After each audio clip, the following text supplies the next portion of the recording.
Okay, well, I wanted to welcome everybody to Wyecliffe Conversation. Myself and Kat are here today with Ciarán, who's the artist Lhouette. Hello. And we thought we'd sit down and have a conversation about the HYPERPOP project, which is, well, I mean, it's one of the best projects we've ever been involved in. It's been many, many years of the making, and we just thought it was worth getting you in the studio, having a conversation about it, talk about the different elements. Yeah. And yeah, so we'll start right at the beginning. Kat, did you want to start with the beginning of the HYPERPOP, how it began? Yeah, absolutely. I mean, it's a couple of years ago now, obviously, that we did an incredible project together, didn't we, Ciarán? Which was one of our best private collectors who commissioned you to put together, I want to say 13, 15 artworks. Yeah, it was a huge project, wasn't it? Yeah, the project in Mongols in Wales. Yeah, it was an incredible project.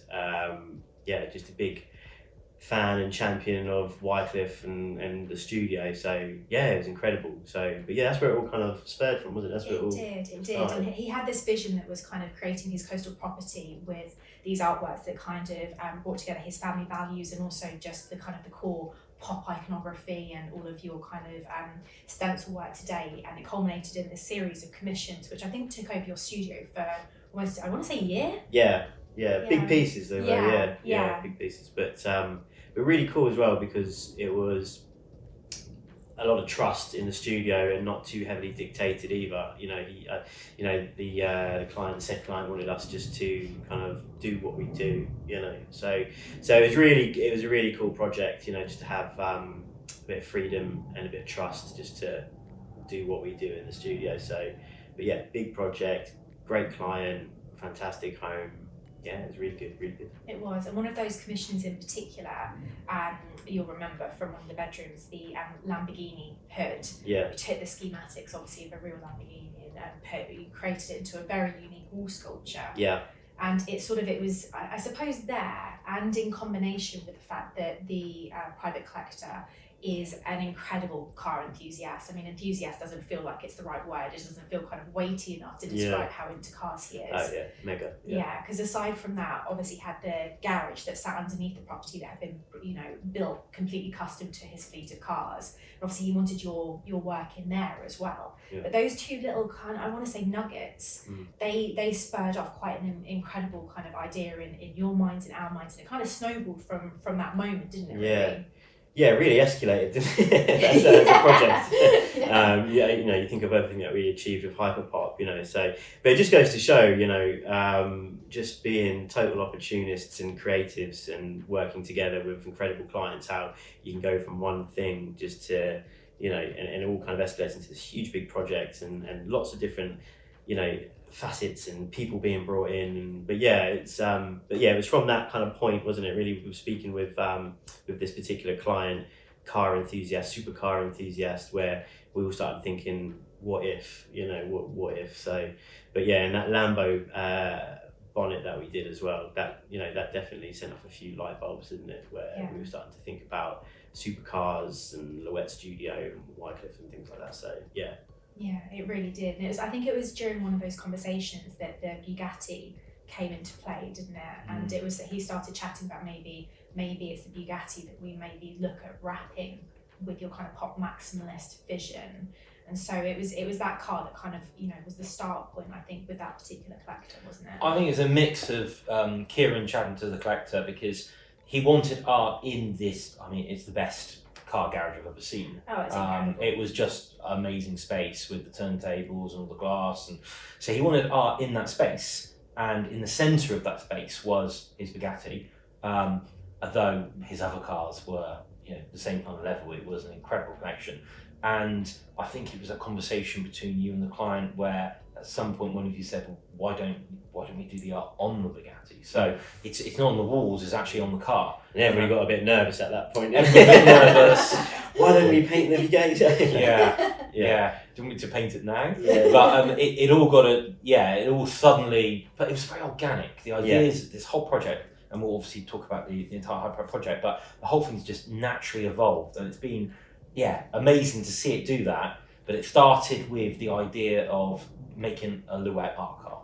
Yeah, and I think the nature of pop art as well, being very bold aesthetics and clashing colours and stuff like that. I think it can contend with that kind of area of supercars, which is not dissimilar, you know, super slick aesthetics, very bold colours, you know, very loud kind of visuals, you know.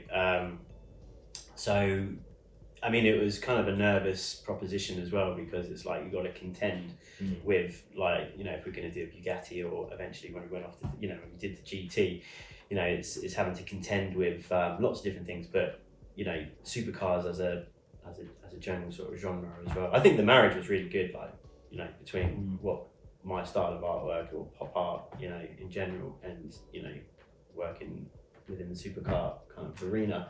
It's like a good combo. You know, we all knew the kind of the potential of it, you know, from the get go.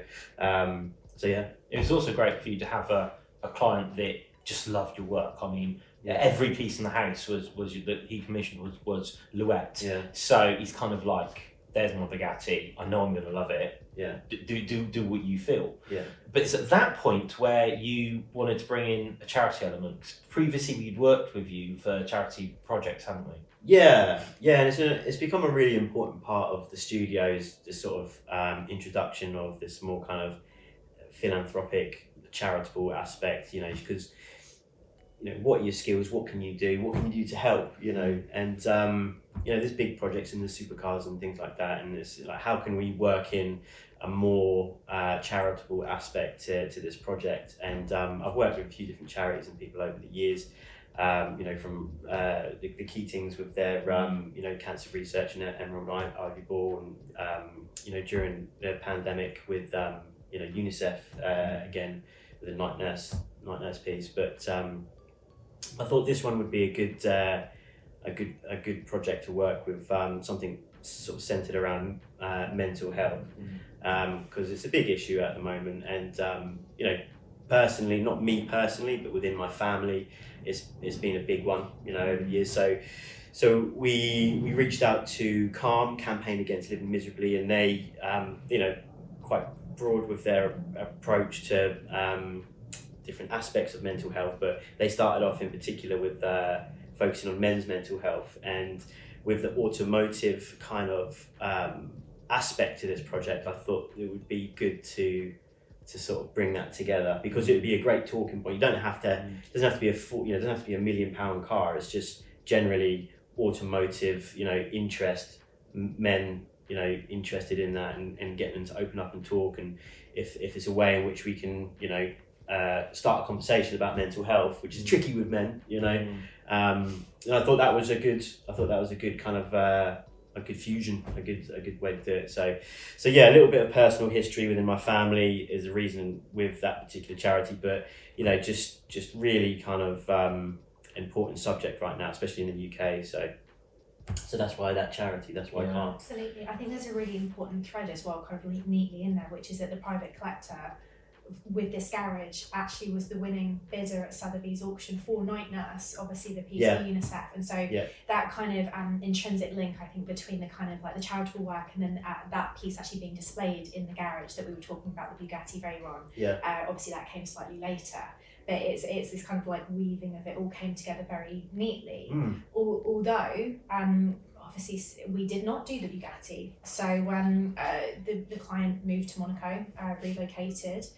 We obviously did the art for his Monaco property as well, which was obviously an incredible part of it as well. But that that obviously led to a kind of a bit of a change of angle when, you know, that conversation kind of for all the right reasons for his family obviously came to a bit of a close at that moment. But it obviously opened up lots of different doors to us in different ways. It was difficult, wasn't it, at that time, because we had all the pieces together. We had the Bugatti, we had he wasn't even a willing client, he was pushing for this to happen. Like you say, he was the one, our last charitable project, he was the one that the auction that had the winning bid. So to be part of another charitable project with his car, in his garage. He was really for it, and obviously you know the Keatons, and they were very passionate to get behind the project with us and yourself. So we had all the pieces. Kat spent a lot of time logistics, how we'd get the car to where it needed to be, how we'd get it back. I've never been more scared in my entire life looking at insuring a Bugatti.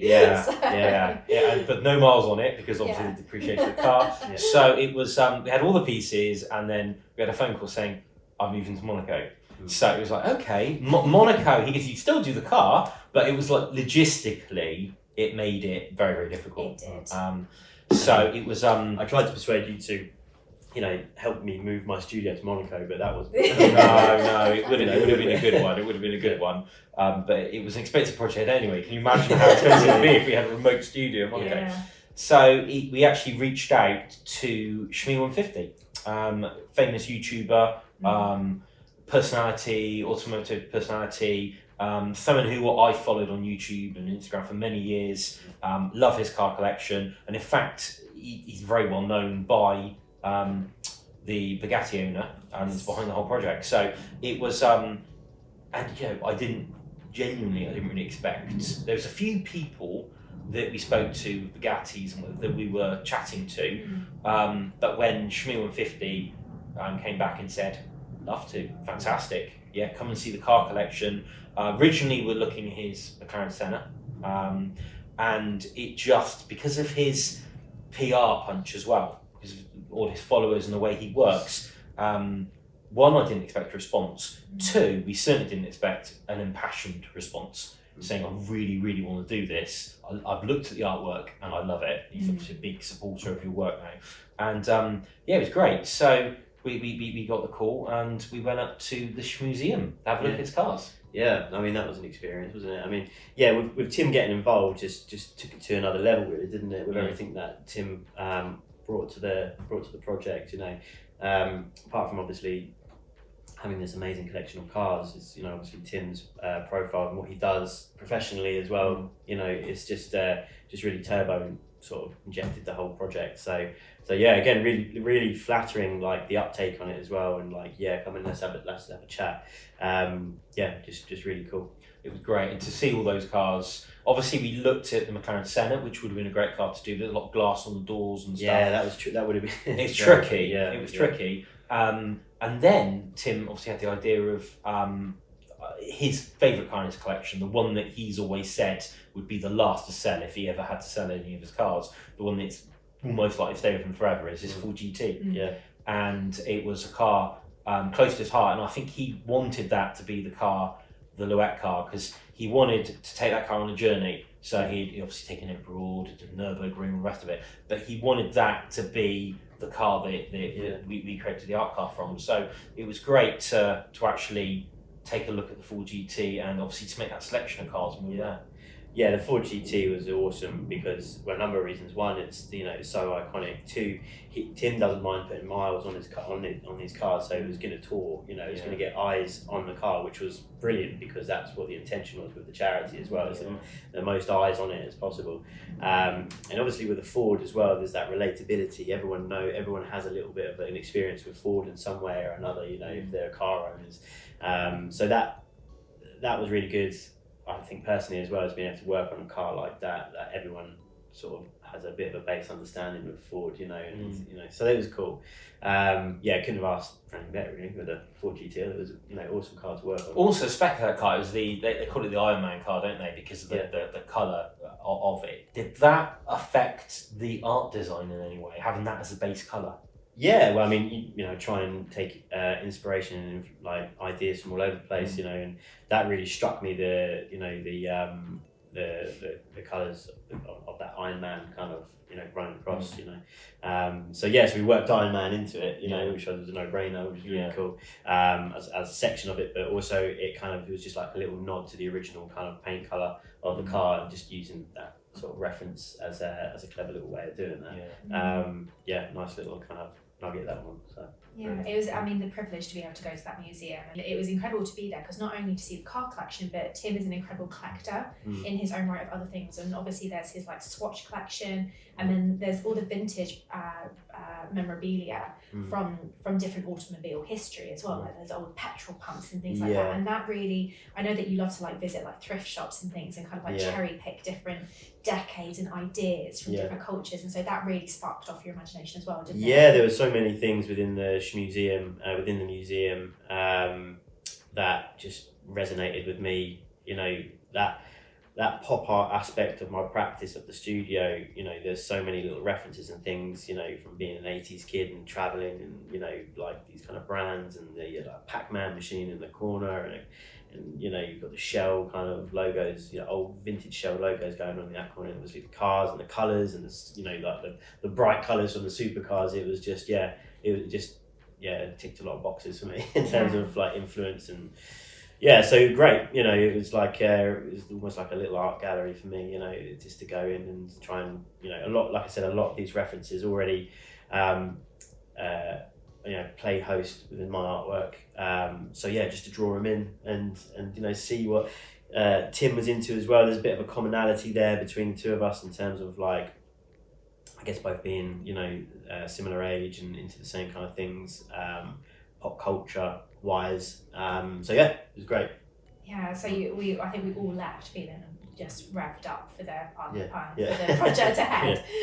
It was actually incredible. So obviously we left and you went back to your studio and kind of started to put together the schemes, and obviously think about also how you were going to work with Dub Customs as well to get because obviously it wasn't painted on the metal, it was vinyl wrapped. So how to transpose that across. Yeah, so that was one of the main shifts in the project. Was the original idea was that can we paint directly onto a car like of this kind of magnitude, and the answer was no. So but the idea was always to kind of like create these big study panels, which were the original artworks, to then, you know, we could create this vinyl wrap from. So the way I did that was we went and looked at the car, got an idea of the shape and the form, and, you know, taking lots of other inspirations from, you know, Tim's garage and museum, and then looking at the schematics, and with the sort of style of a lot of my work, we do a lot of these kind of 3D relief works, like wall mounted kind of pieces, 3D sort of sculptural kind of pieces. Like the Lamborghini hood. Like the Lamborghini hoods, like some of our kind of figurative sculptures. So sort of applying that method where we created these big kind of study panels that were made from the schematics, which was difficult because there was no actual official schematics of the GT available. So it was a bit of kind of guesswork in a way. And then from these original paintings, we then high resolution scanned. Oddly, where I get all my artwork like photographed, a very professional photography company, they actually photograph Tim's cars as well, and I didn't know that until I got chatting. I was like, it's an interesting project this. I'm having this done for, do you know Schmee 150, Tim? Yeah, he brings his cars here. I'm like, right, there you go. So that was kind of funny, all these little kind of links along the way. But so create these big original artworks, and then with the original artworks, we knew that we had something there as well that we could, maybe auction off in charity, for the calm aspect. So now we've got these big original pieces that's informed the wrap. We've got the car that's wrapped, and we've got these original pieces to accompany it. So it's starting to feel like a kind of a wider, broader collection now. And we did 3 original kind of study pieces, big ones, to go alongside the car, and from what the wrap was kind of influenced by. Yeah.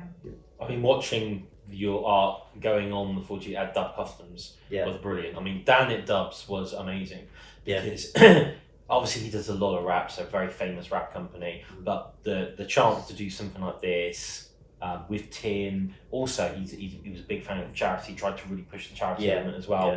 But I think Dan and the boys at Dove Customs were just massively infused by the project again, Yeah. And it was a tricky one because, like you say, there wasn't any official schematics. They hadn't their ideas. We obviously went online, we found other, but it was all the curves and making the artwork like that. So it was an awful lot of trial and error. I know you went there a lot, working with the team to get one wing done, and then you had to change certain parts. Yeah.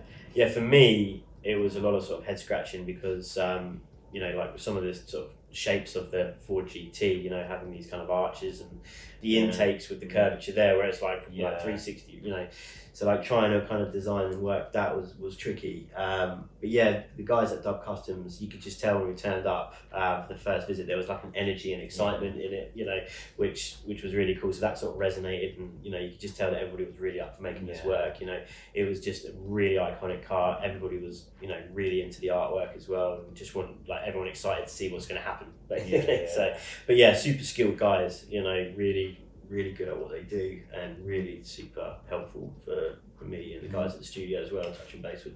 And at that point, we got you got Bonhams involved, didn't you? Yeah. So there's so many twists and turns in this project, and one of them was that Sotheby's originally we were going to be sort of running this, but that particular auction was being discontinued. What we had it sort of mapped in for, but which was fine actually, because when we thought about it, Bonhams, they have this whole sort of Goodwood approach as well, and they have Goodwood. They have the big car auctions and stuff as well. So we reached out to them and said, look, we've got this project kind of developing. These are the guys that we've got involved. This is the charity. What do you think? We're looking for a platform to auction the work off, towards the end of the year. But not the car. We kept asking to say to them, not the car. And the car? Not the car. Maybe the car. No, not the car. No. Tim? No, okay. No, not the car. Absolutely not. Yeah, so the artworks that were created around it. But displaying the car, and then they came back and said, obviously, one of the main sponsors at the Goodwood Festival, so can we take the car there? So then we all kind of connected up. That was perfect, because obviously Tim already wanted to take the car to Goodwood. And of course, Tim's there every day, and the Goodwood event, a very prestigious Goodwood event, and it was the 75-year anniversary of Goodwood as well, wasn't it? So that was across a couple of the days, wasn't it? Yeah. So logistically, we had to get the car there, and we had to get it across the other side of Goodwood. It was a lot of work in moving that car around at the right times. And also Bonhams wanted to raise it up on a raised plinth as the main feature at the back of their expose, which was amazing to have that there. So it worked kind of perfectly. We got to showcase it with Tim's collection and the Bonhams collection. The guys at Bonhams were really cool actually. They were so accommodating with and again just really enthused with the project, and it was good for them as well because they get to sort of merge the two different departments, because you have their automotive kind of department, you have their pop culture department, and this project kind of sits in both of those sort of departments. So they got to work together. We had Richard and Claire come over, obviously from Bonhams, to the museum as well. So they got to work together. We had the car featured at Goodwood, and then later on in the year, obviously at the Pop X Culture Sale on New Bond Street. So that was awesome as well. It was just everybody involved in this project was just super into it. Seeing it at Goodwood as well, obviously, in that tent with tens of millions of pounds of cars, a lot of them very rare, very old cars, and then you've got the Ford GT Lhouette car, and watching the hundreds of people walking through, just having a look around, seeing it and being like, what is that? And obviously even Tim, I remember Tim driving back with Tim from Dove Customs one of the times he took the car there, and just seeing the cars just slow down if cameras come out the window. It's just the attention that car got. But in that Goodwood environment, it was really, really good to see in a prestigious Bonhams auction and having that car there, and just standing next to the car, and hundreds of people, just everybody asking questions about it. Obviously, had the big boards with all the answers. Like the charity aspect. We had the film crew there as well. Just trying to get people's take on it, trying to get them to open up and talk about men's mental health as well. But then you had all like the car enthusiasts wanting to know more about the actual car itself and about the artwork. I think people wanted to buy the car. People wanted to buy the car. and like some really flattering comments as well, especially from like some of the more experienced kind of auctioneers as well, you know, in terms of, because they've seen a few art cars come and go throughout the years, you know, like Peter Blake, you know, just as an example as well, lots of different artists, you know, doing their take on an art car. And, you know, some of the comments about this particular piece was like, you know, is like, this is like next level, which is really flattering, you know, in terms of, all right, that if that's going to be one of our little stamps, you know, along the way, is that we created this art car which was like next level. It's good with me. I'm cool with that. Well, you wanted people to talk about it, didn't you? Yeah, we did. And everybody did. Everyone did talk about it. And it was incredible how, you know, and also just with the iconography. It's like you say, you and Tim, similar age, growing up, similar programs, similar, you know, childhoods from media. And getting those icons on that car, somebody became everybody had a favourite bit as well, didn't they? And what Tim loved is, you know, he'd not notice things on the car, and so he'd walk around and go, wow, that's so cool, that's that. So even months after he had the car, he's still seeing new things. Yeah, little Easter eggs within the piece as well. And there was some little nods towards, you know, just to get people thinking about, because when you're doing a project like this, and you have to be mindful of, you know, like the charity that's involved as well, and what we're trying to do here. You know, there's a few different avenues I could have gone down in terms of approach, you know, with the type of artwork or the type of piece that we're going to create. And, you know, ultimately I came with, I'm just going to make it full of energy. I'm going to make it fun. There's going to be a few little things in there that make you think, you know, all positive messages, you know. But yeah, just a really kind of fun talking piece, like pop art through and through, you know, obviously through our take on that, what we do. And it was just, I thought it was just a really good combination of things, you know. It really was. I think that one of the things that really struck me walking through the Bonhams tent actually was, obviously you're looking at these like heritage Aston Martins, and they're sleek and elegant, they've got this kind of aura around them. And we've been using the word disrupt quite a lot over the last like couple of weeks, obviously with your new collection coming up, which we'll talk about at a different point. But when you looked into that tent, the disruption, and I loved the fact that you were changing the pace of that tent away from kind of like these you know, quite somber cars, which are absolutely incredible, but something that really you couldn't fail but to have to go over and look at further. Scream tension, which was really good. But it's I mean, that we always knew it was going to be like an explosive mix of things, you know, like with the style of art and that particular car and Tim, you know.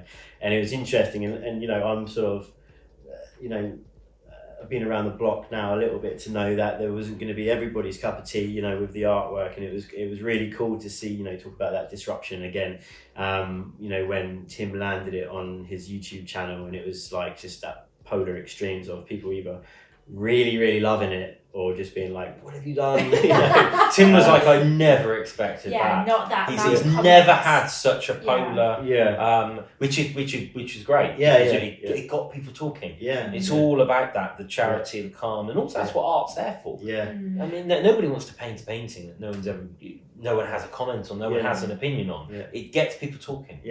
I had a few of my friends saying, I saw some of those comments, and I was like, you know, really, really strong comments, and they're like, what about that guy who? I was like, that's fine. You know, that was expected. You know, it's kind of cool in a way. You know, not everybody's going to like what you do. You know, but and you have those purists as well. You know, who probably, you know, in terms of pop art, landing on to the way that I did it as well. But you know, it's all experimental as well. You know, so we see what happens. And but I thought it was just really great response to it all. Really, you know, superb. And at that point, obviously, we had a call from Tim saying he's been invited to the Supercar Owners Circle, which is obviously, you know, the most prestigious private car members club in the world, and the annual event that year was going to be Marbella. And it's an invite only, and you've got to have a very, very high end, interesting vehicle to you know. It's got to be hundreds and hundreds of thousands of pounds of a vehicle to be able to go. And Tim asked if VK if he took the full GT. To which we very, very quickly said yes, it would. No. And can we come along?